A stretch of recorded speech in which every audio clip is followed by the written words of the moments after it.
We're going to take a look at tomorrow's match between the world number one, Aryna Sabalenka, and the British women's number one, Emma Raducanu. Let's start with Raducanu because she had a signature win against a former Wimbledon champion in Marketa Vondrousova. That was big. That was huge for Emma to be able to get this win on center court, but also take out a former Wimbledon champion and a player who won one of the lead-in tournaments. Raducanu used the crowd beautifully. She also didn't let the variety of Vondrousova's game upset her at all, and a huge win for her and her confidence to move forward to the third round. Handled the pressure of a Wimbledon champion, of center court, of the British crowd, so good job by Emma. Reason to smile for sure.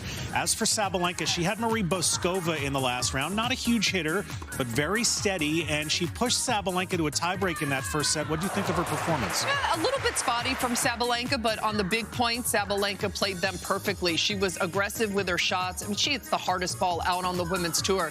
Tough to defend against that on this surface. All right, so Sabalenka pushed in the first set, got through a little more comfortably in the second. That's how they got to this third round. Let's look ahead to the X's and O's of the match. We know that Sabalenka loves to crush a second serve when she gets a look at one. Raducanu better not give her many. Yeah, this match is really going to be played on the Sabalenka's racket and how aggressive can Sabalenka continue to be. First serves from Sabalenka. She's got one of the most effective first serves. Can she continue to play that attacking style against Raducanu, who certainly can't afford to leave her shots short in the court?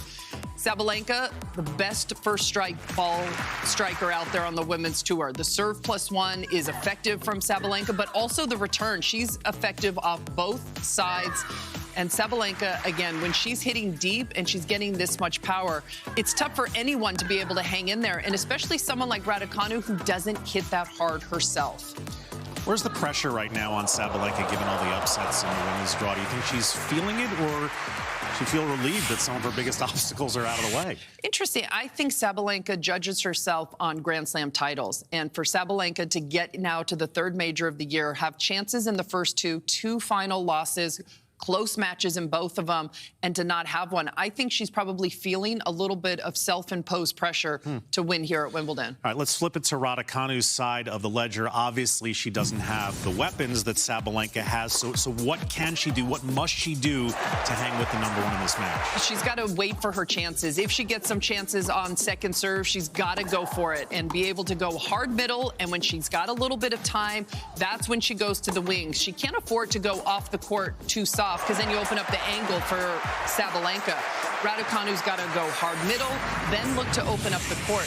She's also got to get a lot of returns back in play, and a lot of players kind of mess around with where they stand. I've liked how Taylor Fritz has approached it in this tournament, where he actually has moved forward against some of the bigger servers and blocked them back. Be interesting to see if Raducanu does that, because she can't give Sabalenka too many free points. Jim was talking yesterday about the positive impact that Mark Petchey has had on Emma Raducanu, not just from an X's and O's standpoint, but just from what seems to be a general happiness standpoint. Do you agree with his observation? I think so. For Emma to play her best tennis, she's got to be comfortable. And it's been a coaching carousel that you do not want to see a player go through the last 4 years. A lot of turnover. So earlier this year, decided to get a little bit more comfort in who was giving her advice. Mark Petchey, one of them, a longtime coach as well. Jane O'Donoghue as well, helping. And it seems to have brought the best out in Raducanu. It's a lot of pressure to play at Wimbledon as a Brit, and especially when they're expecting big things. She's a Grand Slam champion, and I think the team has done a really nice job of getting her more comfortable and more confident in her game. She's learned what we already know around here, that it's fun to work with Mark Petchey. We do it all the time. Let's go down the checklist for this match. Where are you giving the X's? Listen, almost in every category, Sabalenka is better. I mean, she's number one in the world for a reason. She's got a bigger serve. She's got bigger ground strokes. She's an absolute beast with her return. She puts so much pressure on her opponents with that. Raducanu, defensively, she's probably better at getting in and out of the corners. The power, obviously, there's no one that's going to get the check mark over Sabalenka with the power. But Raducanu's got the crowd, and we'll see if she can use that to her advantage in this match. That could be a big X factor. We look forward to bringing that to you tomorrow. One previous meeting between them, it was in Indian Wells last year. Sabalenka won that in straight sets.